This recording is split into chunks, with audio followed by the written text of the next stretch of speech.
Caros alunos, sejam bem-vindos a mais uma videoaula dos nossos estudos tutorados.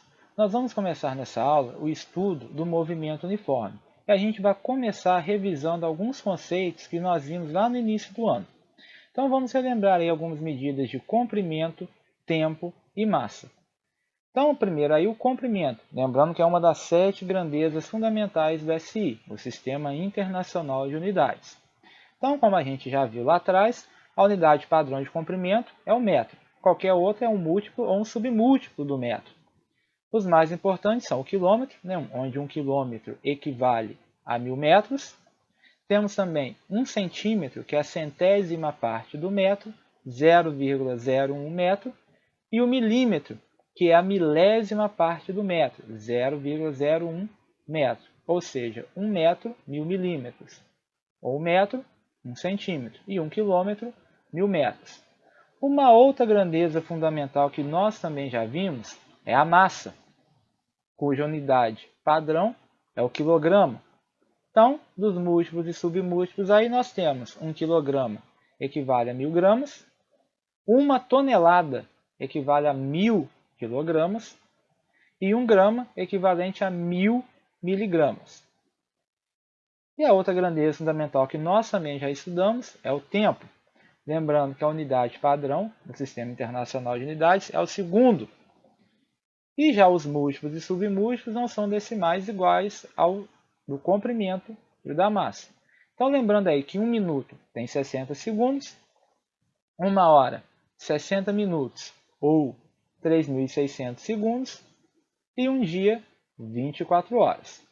Bom, como nós já vimos aí, foi apenas para lembrar. Agora vamos entrar nos conceitos que a gente vai utilizar de agora em diante. Então nós vamos ver aí os fundamentos da cinemática.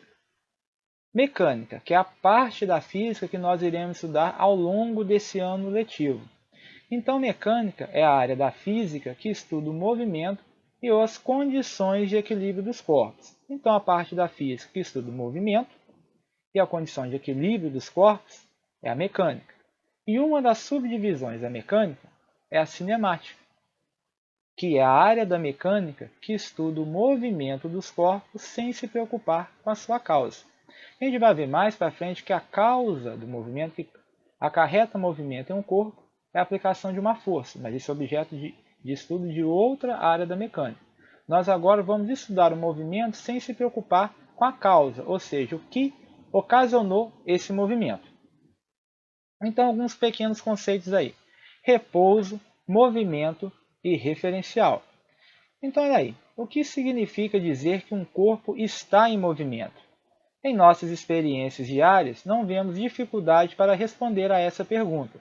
Se virmos um poste na rua, diremos com convicção: esse poste não está em movimento, ele está em repouso. Mas o que diria um observador na Lua? Se esse observador dispusesse de um potente telescópio, viria o poste girar junto com a Terra. Portanto, esse observador na Lua diria: o poste está em movimento. Usando a linguagem dos físicos, podemos dizer: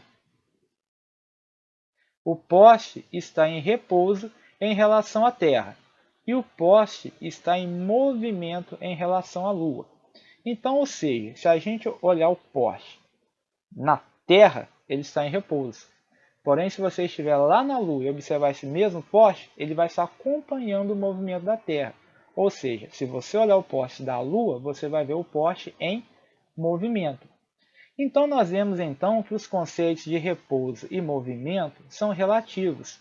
Isto é, não há sentido em perguntar simplesmente se um objeto está em repouso ou em movimento. Devemos sempre especificar em relação a qual observador o objeto está em repouso ou movimento, ou então especificar em relação a qual corpo o objeto está em repouso ou movimento. A esse corpo damos o nome de referencial.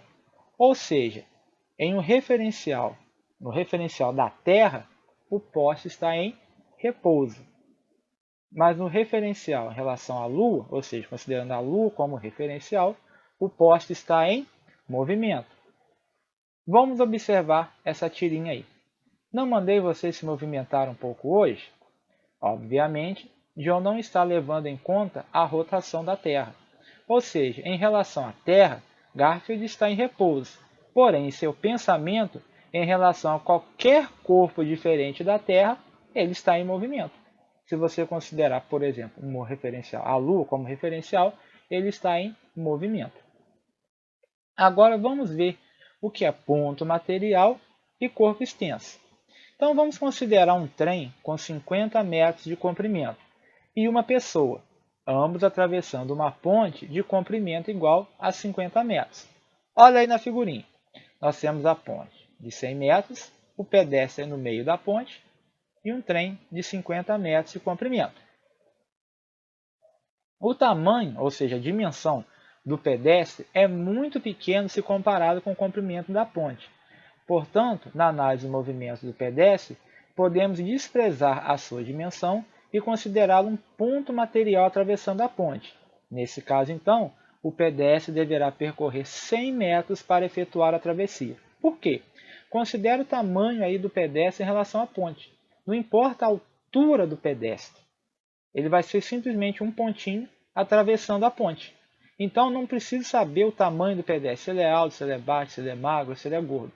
Em relação ao tamanho da ponte, o tamanho do pedestre pode ser desprezível. Então, eu considero eles como sendo apenas um pontinho atravessando a ponte. Então, o que vem a ser o ponto material? Ponto material é todo o corpo cujas dimensões são desprezíveis no estudo de determinado fenômeno. É o que eu falei, não importa o tamanho do pedestre. A única coisa que eu sei é que ele vai precisar atravessar 100 metros para cruzar a ponte. Então, já o comprimento do trem de 50 metros não pode ser desprezado, se comparado ao comprimento da ponte, que é de 100 metros. Então, o trem não vai ser um ponto material. Então, nesse caso, a gente deve considerar o momento em que a frente do trem entra de um lado da ponte até o instante em que a traseira dele sai do outro lado. Ou seja, o trem vai ter que percorrer 150 metros para concluir a travessia, que é o comprimento da ponte mais o comprimento do trem.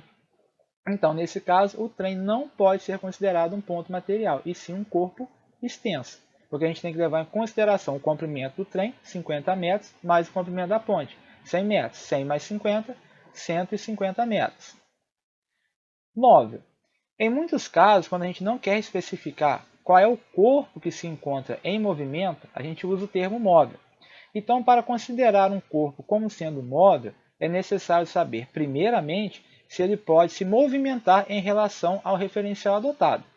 Como a gente já viu, um poste de iluminação pública não é considerado móvel em relação à Terra, pois ele está fixo nela. Porém, o poste vai ser um móvel em relação ao Sol, pois ele muda de posição no decorrer do tempo em relação a ele.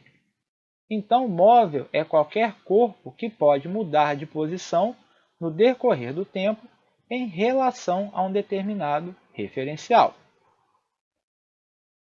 Trajetória. Trajetória é uma linha formada por todos os pontos ocupados sucessivamente por um móvel. Porém, no mesmo movimento, para diferentes referenciais, podemos encontrar diferentes trajetórias. Então, se a gente quando a gente andar, se a gente pudesse colocar um lápis riscando todo o trajeto que a gente fez, essa linha formada seria a nossa trajetória. E a trajetória também depende do referencial. Vejamos um exemplo. Durante uma partida de futebol, um goleiro faz a reposição da bola com um forte arremesso para o alto. Um jogador do time adversário corre na mesma vertical da bola, embaixo dela, com o intuito de interceptá-la. Então, olha lá, o goleiro está jogando a bola, o jogador está lá esperando para interceptar a bola. Então, para um torcedor sentado na arquibancada, a trajetória seguida pela bola é uma curva, denominada na matemática de parábola. Então, se você estiver sentado lá na arquibancada, você vai ver esse movimento da bola. Então, a trajetória que ela vai escrever é uma curva chamada de parábola, ou uma trajetória parabólica. Já para o jogador que acompanhou a bola na mesma vertical dela, a trajetória vai ser retilínea, ou seja, ele observa a bola realizar um movimento de sobe e desce na vertical. Então, se ele estiver vendo a bola de frente, ele vai ver a bola subindo e descendo. Por quê? O ângulo de visão dele é de 90 graus, é perpendicular ao do observador que está na arquibancada. Então, para o mesmo movimento, nesse caso o da bola, há diferentes trajetórias para diferentes referenciais. Então, a trajetória também depende do referencial adotado.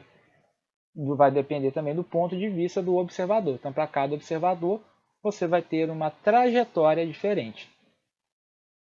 Na mecânica abordada sob o ponto de vista escalar, a palavra espaço sempre está associada a um número. Então, a gente vai ver o que vem a ser espaço. Por exemplo, numa rodovia, cada marco quilométrico pode ser denominado espaço. Então, espaço é um número real que permite a localização do móvel em sua trajetória. O módulo do espaço de um determinado ponto da trajetória indica a distância desse ponto à origem da trajetória. Observe a trajetória a seguir.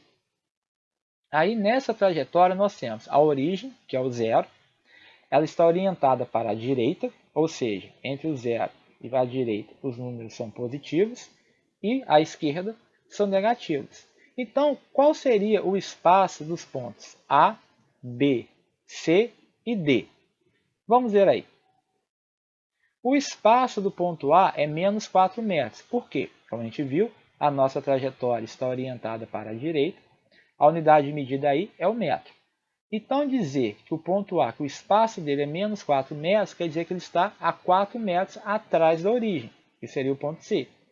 Seguindo esse mesmo raciocínio, nós temos que o espaço do ponto B é menos 1 metro, o espaço do ponto C é zero, porque ele está na origem da trajetória, e o espaço do ponto D, 3 metros. Ele está a 3 metros à frente da origem. Então, nessa trajetória representada, os pontos A, B e C indicam a posição do móvel num determinado instante, mas nada se pode afirmar a respeito do seu movimento. Assim, se o espaço do móvel num determinado instante for de 2 metros, não se pode afirmar que ele está parado nesse espaço, passando por esse espaço no mesmo sentido de orientação da trajetória, ou se movimentando no sentido contrário ao de orientação dela. Ou seja, isso apenas me indica onde o corpo está dentro dessa trajetória.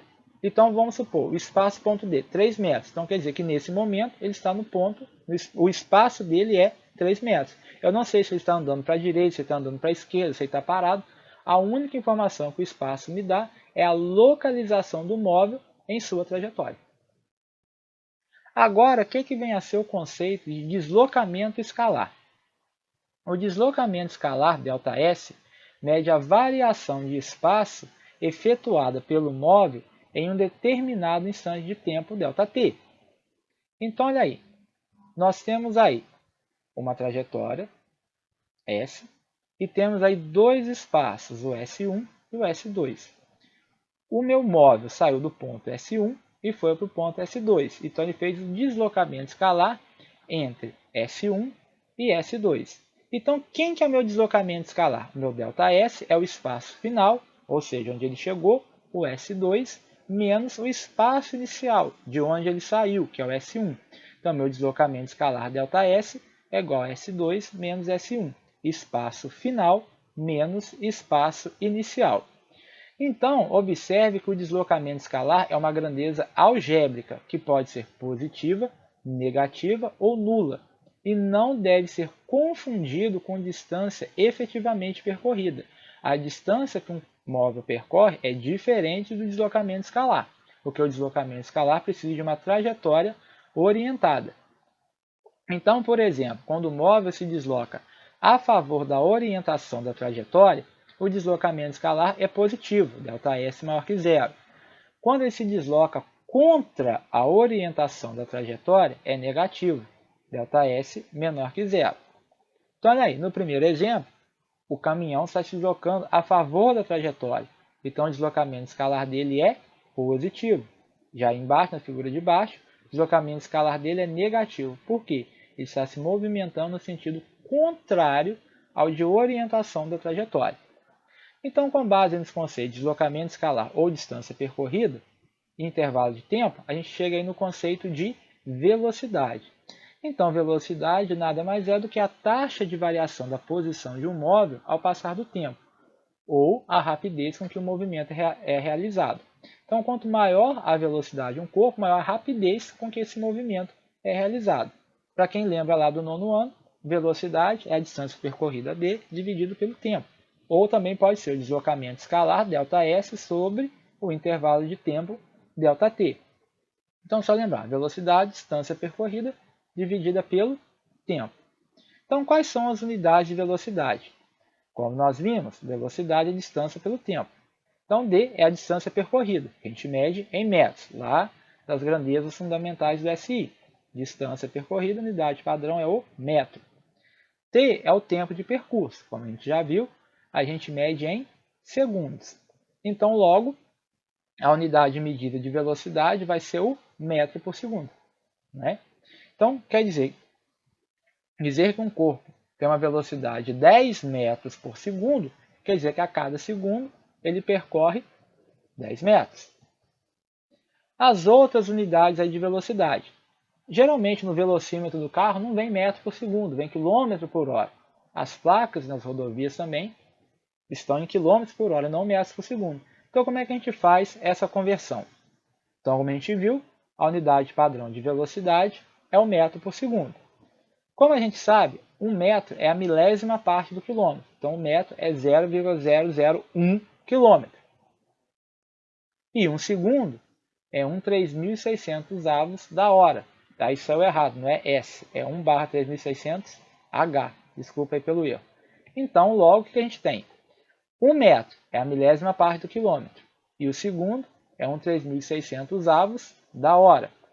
Divisão de fração, como a gente já sabe, multiplica a primeira pelo inverso da segunda. Corto 1 da esquerda com 1 da direita embaixo. Corto os dois zeros, fica 36 dividido por 10. 36 dividido por 10, 3,6. Então, 1 metro por segundo, 36 décimos de quilômetro por hora. Divide 36 por 10, a gente tem aqui 3,6. Então, 1 metro por segundo equivale a 3,6 quilômetros por hora. Então, para transformar de metro por segundo para quilômetro por hora, a gente multiplica por 3,6. E de quilômetro por hora para metro por segundo, a gente divide por 3,6. Então, guarde isso daí. De metro por segundo para quilômetro por hora, multiplica por 3,6. De quilômetro por hora para metro por segundo, divide por 3,6. Então, assim encerramos a nossa videoaula da semana. Agora façam as atividades, leiam o texto e até a próxima aula.